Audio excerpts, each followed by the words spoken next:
বেহাল রাস্তার জন্য পথ দুর্ঘটনা সহ নাগরিকের মৃত্যু। পথ অবরোধ করে প্রশাসনের বিরুদ্ধে ক্ষোভ উগরে দিল কলেজপাড়াবাসী। বুধবার সন্ধ্যায় কলেজপাড়ার আন্দোলনকারীদের সাথে কথা বলে জানা গেছে, দীর্ঘদিন থেকে কলেজপাড়ার রায়গঞ্জ বিশ্ববিদ্যালয়ের সামনের রাস্তার বেহাল দশা। ফলে এই রাস্তায় দীর্ঘদিন থেকে প্রতিনিয়ত দুর্ঘটনা ঘটেই চলেছে। মঙ্গলবার সকালে স্থানীয় বাসিন্দা গৌতম দত্ত রায় নামের এক ব্যক্তি বাজার করে বাড়ি ফেরার পথে বিশ্ববিদ্যালয়ের সামনে টোটোর ধাক্কায় গুরুতর জখম হন। তাকে উদ্ধার করে রায়গঞ্জ মেডিকেল কলেজ হাসপাতালে নিয়ে গেলে মেডিকেলের চিকিৎসকরা তাকে শিলিগুড়িতে রেফার করেন। শিলিগুড়ি নিয়ে যাওয়ার পথে তার মৃত্যু ঘটে। এই মৃত্যুর খবর এলাকায় ছড়িয়ে পড়া মাত্র ক্ষোভে ফেটে পড়ে এলাকাবাসীরা। কোনো রাজনৈতিক ভেদাভেদ না দেখে এলাকাবাসী এদিন পথ অবরোধ করে। যদিও রায়গঞ্জ পৌরসভার প্রশাসক ঘটনাস্থলে গিয়ে দ্রুত কাজ শুরুর আশ্বাস দিলে অবরোধ উঠে যায়। বেহাল রাস্তার জন্য বেঘরে প্রাণ দিতে হলো রায়গঞ্জ শহরের কলেজ পাড়ার এক বাসিন্দাকে। আর এই অভিযোগ তুলে এদিন সন্ধ্যে 7টা নাগাদ রাজ্য সড়ক অবরোধ করে বিক্ষোভ দেখালো কলেজ পাড়ার বাসিন্দারা। এই অবরোধকে কেন্দ্র করে তীব্র উত্তেজনা ছড়িয়ে পড়ে সংশ্লিষ্ট এলাকায়। পুলিশ এসে পরিস্থিতি সামাল দেওয়ার চেষ্টা করে। পরবর্তীতে পুরসভার পুর প্রশাসক এসে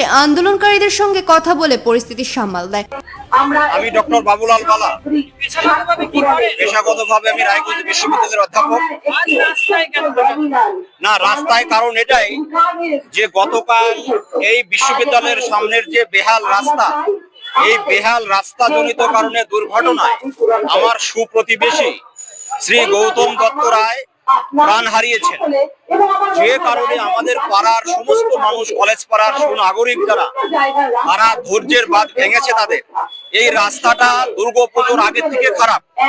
আমাদের প্রত্যাশা ছিল এটা এমন একটা গুরুত্বপূর্ণ রাস্তা, এখানে যেরকম বিশ্ববিদ্যালয় রয়েছে, এখানে মেডিকেল কলেজ আর হসপিটাল রয়েছে, এখানে ব্যাংক রয়েছে, এখানে ফায়ার ব্রিগেড রয়েছে এবং এখানে হাজার হাজার ছাত্র ছাত্রী, রোগী, বাইরের লোকজন সবসময় যাতায়াত করে। এই রাস্তা এতদিন থেকে খারাপ অবস্থায় পড়ে থাকার কারণে আমাদের তো অসুবিধা হয়, কত মানুষ আহত হয়েছে। কিন্তু গতকাল যখন আমার প্রতিবেশী গৌতম দত্তের প্রাণ চলে গেল, এই ঘটনায় পাড়ার মানুষে, কলেজ পাড়ার বাসিন্দা, আপা মায়ের, তাদের সকলের ধৈর্যের বাঁধ ভেঙে গিয়ে যার ফলশ্রুতি হিসাবে আজকে আমরা রাস্তায় আসতে বাধ্য হচ্ছি। অর্থাৎ রাস্তায় নামতে বাধ্য করেছে। এমন একটা পরিবেশ তৈরি হচ্ছে এখানে যেন মনে হয় রায়গঞ্জে পৌর প্রশাসন বা নির্বাচিত জনপ্রতিনিধি বলে কিছু নেই এখানে। অর্থাৎ এটাকে রাস্তাঘাটকে সংস্কার করা, দেখভাল করার জন্য যে একটা কর্তৃপক্ষ থাকে, একটা অ্যাডমিনিস্ট্রেশন থাকে, সেটার জন্য রাতারাতি উধাও হয়ে গেছে।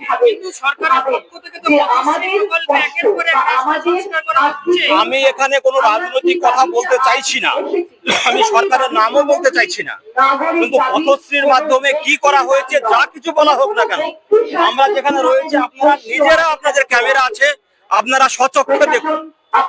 আমি কোনো বলতে চাইছি না, আপনারা স্বচক্ষে দেখুন। আপনারা নিজেরাও তো এই এলাকার বাসিন্দা।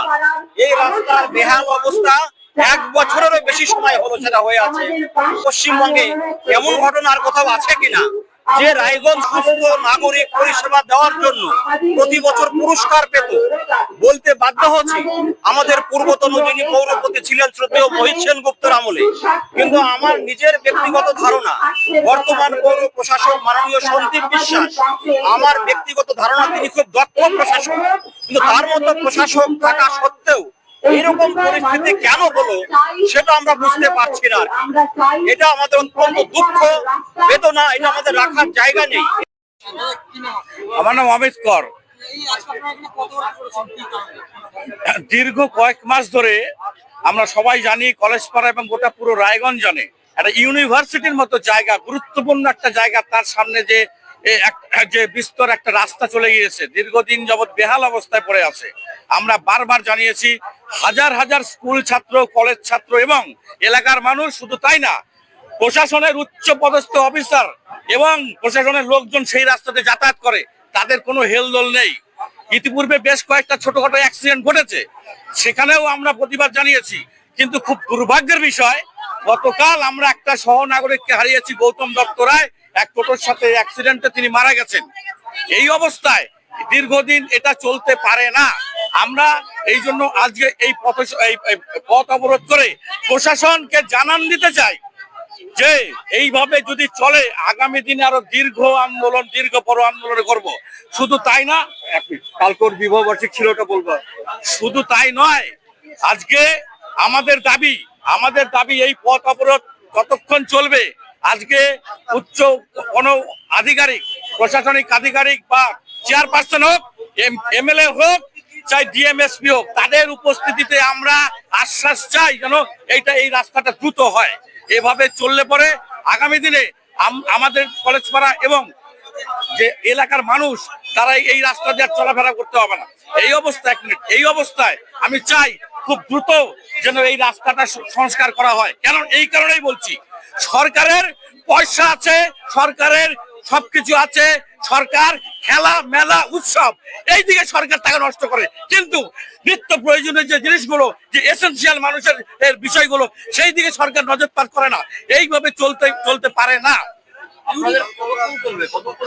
আমাদের পথ অবরোধ যতক্ষণ পর্যন্ত আমরা উচ্চ পদস্থ কোনো আধিকারিক, আমি প্রথমেই বলেছি, হয় চেয়ারপারসন, হয় এমএলএ অথবা কোনো জিএমএসপি, ইনারা উচ্চ পদস্থ আধিকারিকরা যদি আশ্বাস না দেন, আমাদের এই পথ অবরোধ চলতে থাকবে। এই জায়গাটা তো শুধু রাস্তায় খারাপ নয়, ইউনিভার্সিটির মোড়ে তো যানজট লাগছে নিত্যদিন, সেসব বিষয়ে আপনাদের কি মত? দেখুন, যানজটের জন্য এখানে একজন ট্রাফিক দাঁড় করিয়েছে, তিনি সেই সময় সঠিক ডিউটি করেন না। আচ্ছা, তারপরে যানজট মোকাবিলার ক্ষেত্রে সবচেয়ে বড় সমস্যা যেটা, রাস্তার উপরে দোকানগুলো সব চলে আসছে, প্রশাসনের কোনো হেলদোল নেই। তাদের যে সরিয়ে পুনর্বাসন দেবে, রাস্তাটা যে চওড়া করবে, তার কোনো হেলদোল নেই। রাস্তা তো জ্যাম হবেই। আমি চন্দ্রিমা দত্ত সরকার হিসেবে আসিনি, আমি এসেছি এই কলেজ পাড়ার একটি অত্যন্ত সাধারণ এক মানুষ হিসেবে, মানে যার উপরে কোনো পার্টির ছত্রছায়া নেই, একটা সাধারণ মানুষ যে চায় আমাদের সবার সুরক্ষা। এবং আমাদের সবার মানে কাদের? আমাদের সবার মানে কলেজ পাড়া বাসী, যারা কিনা ইউনিভার্সিটির রোড দিয়ে যাতায়াত করে, প্রতিটি বাচ্চা যারা কিনা বাইকে করে ইউনিভার্সিটির রাস্তা দিয়ে যায় ইউনিভার্সিটিতে পড়তে, যেই বাচ্চাগুলো অত্যন্ত হাই স্পিডে এই রাস্তা দিয়ে যাচ্ছে, এবং সত্যি কথা বলতে কি এটা রাস্তা নেই, এটা খানা খন্দ বললেও এটা কম কথা বলা হবে। তো এই রাস্তা কতদিন আমরা সহ্য করব? মানে পুজোর সময় আমরা ভেবেছিলাম যে পুজোর সময়, যেহেতু অরবিন্দ ক্লাবের পুজো একটা বিরাট পুজো হয়, তো এখানে হাজার হাজার লোক আসে পুজোটা দেখতে, তো আমরা আশা করেছিলাম যে ওই সময় এই রাস্তাটা ভালো হবে, অন্তত কি হয় না কিছুটা প্রলেপ পড়বে, কিন্তু সেটা হয়নি। তারপরে পুজো অক্টোবর মাসের পরে সেপ্টেম্বরে পুজো ছিল, এটা হচ্ছে মার্চ মাস, এতদিনে একটা ফোঁটা মানে মিনিমাম কাজটুকু হয়নি।